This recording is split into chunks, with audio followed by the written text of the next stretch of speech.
लूका फेस्पर की last episode के and पे हमने देखा था जाओजा जो कि इस कंपटीशन की जज है वो फैसला नहीं कर पा रही कि वो क्या करे, किसको फर्स्ट प्लेस पर रखे।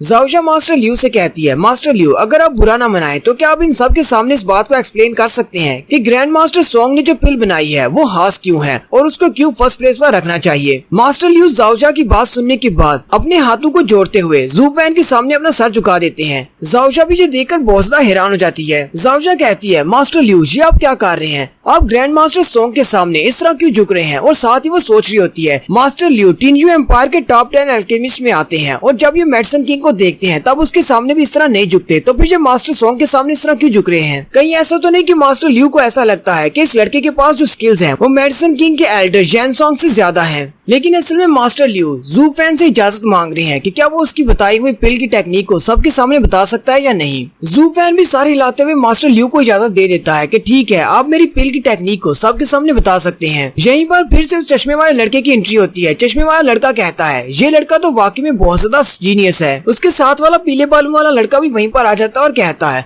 मैं आपको बाकी की बात बताता हूँ। यहाँ पर अल्केमी की दुनिया में जब आपको कोई सीक्रेट टेक्निक आती है तो आप इस सीक्रेट टेक्निक को ऐसे किसी को नहीं बता सकते, क्योंकि ये वाली सीक्रेट टेक्निक सिर्फ फैमिली वालों को ही दी जाती है। अगर आप कोई बहुत बड़े अल्केमी मास्टर हैं और आपको सीक्रेट टेक्निक के बारे में पता है कि उसने उस टेक्निक को कैसे परफॉर्म किया है, लेकिन फिर भी आप उस बंदे की परमिशन के बिना किसी को ये बात नहीं बता सकते, क्योंकि अगर आप किसी दूसरे का कोई सीक्रेट थोड़ा सा लीक कर देते हैं तो इससे एक छोटी सी फाइट होगी। लेकिन अगर वो सीक्रेट बहुत बड़ा होता है यानी कि आप पूरी की पूरी टेक्निक को ही एक्सप्लेन कर देते हैं तो इससे दो फैमिलीज के दरमियान में वार भी हो सकती है। अभी उस लड़के ग्रैंड मास्टर सोंग ने अपना सर हिलाते हुए मास्टर लियू को इस बात की इजाजत दे दी है कि वो उसकी टेक्निक के बारे में सबको बता सकते हैं। मास्टर लियू जाओजा से कहते हैं चलो ठीक है अब मैं तुम्हें और बाकी के सभी लोगों को बताता हूँ कि मास्टर सोंग ने यहाँ पर क्या किया है और उन्होंने कौन सी पिल बनाई है और हम लोग इसकी बनाई हुई पिल को इतना ज्यादा हास क्यों कह रहे हैं। मास्टर लियू से कहते हैं सबसे पहले तो मैं तुम्हें ये बात बता दूं कि मास्टर सोंग ने अभी अभी जो टेक्निक यूज की इस पिल को बनाने के लिए वो एक एंशिएंट टेक्निक थी जो इसके बारे में ज्यादातर लोग भूल चुके हैं। इस स्पेशल टेक्निक को द सेक्रेड ड्रैगन कॉल कहते हैं। मास्टर लियू की ये बात सुनने के बाद अरीना में बैठी हुई सारी जनता बहुत ज्यादा चौंक जाती है और कहती है ऐसा कैसे हो सकता है, इस वक्त इस दुनिया में ऐसा कौन है जिसे एंशिएंट मेडिसिन के बारे में पता है। हांगपो और फिफ्थ एल्डर भी ये बात सुनकर बहुत ज्यादा हैरान हो जाते हैं। जाओजा खुद भी बहुत ज्यादा घबरा जाती है और कहती है इसीलिए तो मेडिसिन किंग ने इसके सामने इतनी आसानी से हार मान ली, क्योंकि इसने जो टेक्निक यूज की है वो एक एंशिएंट टेक्निक है। मेडिसिन किंग को भी इस टेक्निक के बारे में नहीं पता होगा। जाओजा मास्टर लियू से कहती है मास्टर लियू मुझे इस बारे में बताएं कि उसकी पिल डिसअपीयर क्यों हो गई, उसकी पिल गायब क्यों हो गई। मास्टर लियू कहते हैं ये वाली बात तुम लोगों को और भी ज्यादा चौंका देगी, क्योंकि मास्टर सोंग ने जो पिल बनाई थी और तुमने उसको हाफ टुकड़े में काटा था वो पिल यहाँ से गायब नहीं हुई, बल्कि उस पिल की सारी एनर्जी हम सब की बॉडी के अंदर चली गई है। मास्टर लियू से कहते हैं हम लोग जो पिल्स बनाते हैं जड़ी बूटियों को मिलाकर उनका असर सिर्फ 50% तक ही होता है, लेकिन इसने जो पिल बनाई है एंशिएंट मेडिकल स्किल को यूज करते हुए इस पिल को 100% तक यूज किया जा सकता है, यानी कि इसका पीछे कुछ भी नहीं बचता। ये सारी की सारी हमारी बॉडी के अंदर एब्जॉर्ब हो जाती है। ऐसा कि हम सब लोगों ने देखा था जैसे ही तुमने उस पिल को 2 टुकड़ों में काटा था तो उसके अंदर से बहुत सारी एनर्जी निकली थी। वो सारी की सारी एनर्जी यहीं पर हवा में डिसअपीयर हो गई, यानी कि वो सारी एनर्जी हमारी बॉडीज के अंदर चली गई है। अगर हम लोग इस सिंगल पिल को खाते हैं तो हमारे अंदर 5th ग्रेड की पावर आती है, लेकिन जबकि उस पिल को तुमने यहीं पर सेंटर में काट दिया था तो सारी की सारी एनर्जी पूरे अरीना में जितने भी लोग बैठे हुए हैं उन सभी की बॉडी के अंदर चली गई है, क्योंकि यहाँ पर लोग बहुत ज्यादा हैं। इसी वजह से उसका इफेक्ट जो कि 5th ग्रेड की पिल थी उसका इफेक्ट 1st ग्रेड की पिल के बराबर रह गया और आहिस्ता आहिस्ता वो बिल्कुल कंज्यूम हो गई, यानी कि वो 0 पे चली गई। अरीना में बैठे हुए लोग बातें करना शुरू कर देते हैं और कहते हैं जब उस लड़की ने उस पिल को तोड़ा था उसके अंदर से जो एनर्जी निकली थी मुझे लगता है मेरी बॉडी के अंदर भी वो एनर्जी गई है, मुझे काफी ज्यादा एनर्जी मिल गई है। जाओजा मास्टर लियू से पूछती है तो फिर मुझे इस बारे में बताएं कि आखिर उसका ग्रेड क्यों कम होता गया। पहले वो 5th ग्रेड की पिल थी, फिर वो 4th पे आई, फिर 3 पे और फिर 1 पे आ गई। मास्टर लियू से कहते हैं ये एक एंशिएंट मेडिकल स्किल है, मुझे इसके बारे में ज्यादा नहीं पता, मुझे जितना पता था मैंने तुमको बता दिया है और यहाँ पर जितने भी लोग हैं मुझे नहीं लगता कि उनमें से कोई भी तुम्हें इस बारे में बता पाएगा। अगर तुम वाकई में इस बारे में जानना चाहती हो तो फिर तुम्हें मास्टर सोंग से ही पूछना होगा। जाओजा जू फैन की तरफ देखती है, जू फैन उसे इस बारे में बताएगा, लेकिन जू फैन तो सबसे बड़ा कमीना है। जू फैन आगे से हंसता है और कहता है तुम इस बारे में जानना चाहती हो कि उस पिल के ग्रेड क्यों डाउन होते गए, तुम्हारे पास सिर्फ एक ही रास्ता है, मेरे सामने घुटने टेको और जैसे किसी से भीख मांगते हैं बिल्कुल वैसे मुझसे कहो कि मुझे इस बारे में बता दो तो मैं तुम्हें बता दूंगा। जाओजा जू फैन की बात सुनते ही बिल्कुल चुपचाप वहाँ पर खड़ी हो जाती है, क्योंकि वो बहुत ज्यादा चौंक जाती है, लेकिन साथ ही वो हंसते हुए कहती है ग्रैंड मास्टर सोंग लगता है कि आपको मजाक करने की बहुत ज्यादा आदत है। जू फैन उसे कहता है क्या तुम्हें लगता है कि मैं तुम्हारे साथ मजाक कर रहा हूँ, चलो चलो जल्दी से घुटने टेक कर इस बात की भीख मांगो कि मैं तुम्हें इस बारे में बता दूं। जाओजा उसकी बात सुनकर और भी ज्यादा हैरान हो जाती है, जबकि उसी वक्त जनता भी आवाजें लगाना शुरू कर देती है, चलो जल्दी से घुटने टेको। जनता भी सारी जू फैन के साथ कमीनी हो गई है, वो सारे एक ही लफ्ज कह रहे होते हैं, चलो जल्दी से घुटने टेको और इससे बैक करो। जाओजा बेचारी को कुछ भी समझ नहीं आ रही होती क्या वो क्या करे, क्योंकि सारी की सारी जनता उसके साथ मिल चुकी है। जाओजा कहती है अब मैं क्या करूँ, क्या मैं इसके सामने घुटने टेक दूं?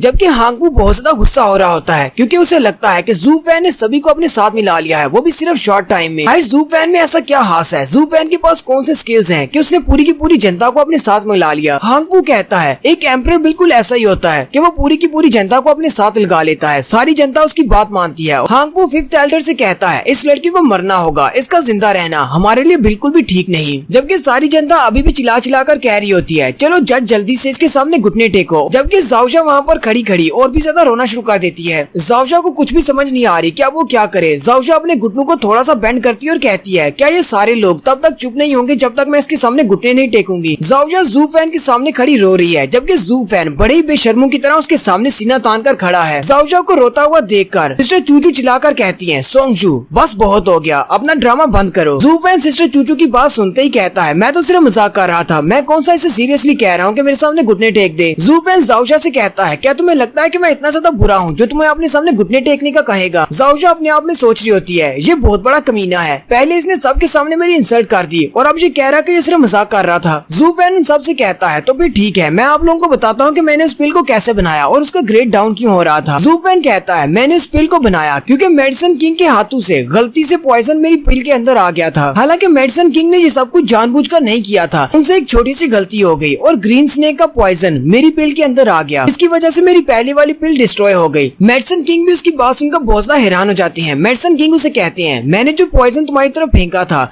वो तो एक जिन प्रॉपर्टी का था, यानी कि वो ठंडा पॉइजन था, जबकि तुम जो पिल बना रहे थे वो यांग प्रॉपर्टी की थी। लेकिन तुमने अपनी जो फाइनल पिल बनाई थी उसके अंदर मुझे कोई भी जिंग प्रॉपर्टी की चीज नजर नहीं आई। जू फैन हंसते हुए मेडिसिन किंग से कहता है ये एंशिएंट मेडिकल स्किल्स हैं, तुम लोग इनको इतनी आसानी से नहीं समझ सकते। जू फैन कहता है ये इस बात तो सभी लोग अच्छी तरह से जानते हैं कि हमेशा जिन और यांग इकट्ठे होते हैं, ये बात भी आप सब लोग जानते हैं कि जिंग ठंडा होता है और यांग गर्म होता है, लेकिन फिर भी वो दोनों एक साथ होते हैं। अब ये भी आपने कहा कि आपने जो पॉइजन मेरी तरफ फेंका था वो जिंग प्रॉपर्टी का था। हाँ वो जिंग प्रॉपर्टी का था, मैंने उस जिंग प्रॉपर्टी को यांग प्रॉपर्टी में बदल दिया। अब वो कैसे किया, मैंने अपनी थूक से किया। जब मैंने उसके अंदर थूका था तब वो जिंग प्रॉपर्टी यांग प्रॉपर्टी में बदल गई। और यहाँ पर कुछ बायोलॉजी के बारे में बताया जाता है कि थूक कहाँ से बनता है और लंग्स के अंदर से गर्म हवा उसमें ऐड होती है और थूक गर्म होता है। ये सब कुछ आपको जानने की जरूरत नहीं है क्योंकि हम लोग कौन सा पिल बनाने वाले हैं। जू फैन कहता है और रही बात आपके दूसरे सवाल की कि उस पिल का ग्रेड डाउन क्यों होता गया, जब उस लड़की ने उस पिल को 2 हिस्सों में काटा था तो उसके अंदर से सारी एनर्जी उसकी रिलीज होगी और जैसे जैसे उसकी एनर्जी रिलीज हो रही थी वैसे वैसे उसका ग्रेड डाउन होता जा रहा था, क्योंकि जब आप उसको यूज करते हैं तब उसका ग्रेड डाउन हो जाता है। सारी जनता जू फैन की एक्सप्लेनेशन सुनने के बाद बहुत ज्यादा खुश हो जाती है और कहती है ये तो वाकई में बहुत बड़ा एल्केमिस्ट है, इसे तो एल्केमी के साथ साथ बायोलॉजी भी आती है। मेडिसिन किंग भी तालियां बजाना शुरू कर देती है और कहते हैं मैं इस बात को मानता हूँ कि मैं इस राउंड में हार गया हूँ, लेकिन तुम्हारी एल्केमी के स्किल्स वाकई में बहुत ज्यादा शानदार हैं। लेकिन साथ ही मेडिसिन किंग उसे कहता है तुम्हें इतना ज्यादा खुश होने की जरूरत नहीं है, अगर तुम 2 राउंड को जीत चुके हो तीसरे राउंड में तुम जरूर हार जाओगे, क्योंकि एक कमी है जो तुम्हारे अंदर है लेकिन हम सब के अंदर नहीं है। जू फैन भी उसकी बात सुनकर बहुत ज्यादा हैरान हो जाता है। आंटी टाओ भी उसकी तरफ देख रही होती है और कहती है ये लड़का वाकई में बहुत ज्यादा टैलेंटेड है, फ्यूचर में ये एक बहुत बड़ा एल्केमिस्ट बनेगा, लेकिन यहाँ पर इसका फ्यूचर यहीं पर खत्म होता है क्योंकि नेक्स्ट राउंड में ये नहीं जीत पाएगा। तीसरे राउंड में ये जितनी मर्जी कोशिश कर ले ये मास्टर मेडिसिन किंग को नहीं हरा पाएगा, क्योंकि तीसरे राउंड में हमें एक हाई ग्रेड की पिल बनाना होगी और एक हाई ग्रेड की पिल बनाने के लिए आपके पास जो यान फायर होती है उसका हाई ग्रेड का होना जरूरी है और वो हाई ग्रेड की तब होती है जब आपकी कल्टीवेशन ज्यादा हो, और ये लड़का तो बोन फॉर्जिंग राउंड की 2nd स्टेज पर है। जाओजा कहती है इस पूरे राउंड में 50 लोगों ने आगे बढ़ना था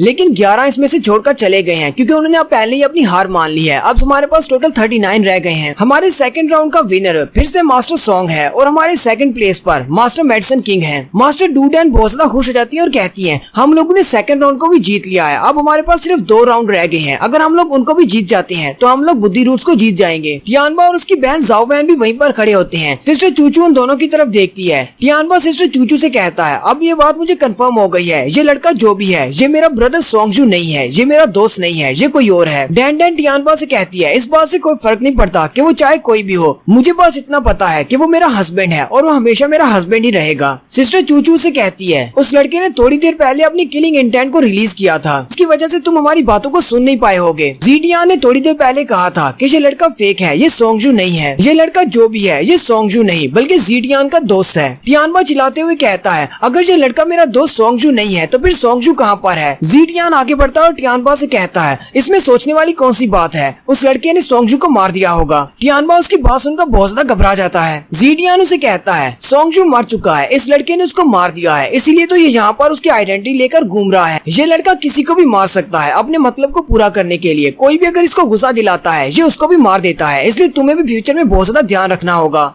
और यहीं पर हमारी एपिसोड 96 का एंड होता है। एक्सप्लेनेशन अच्छी लगी हो तो कमेंट करके जरूर बताएं। चैनल को सब्सक्राइब कर दे, वीडियो को लाइक और शेयर कर दे। शुक्रिया।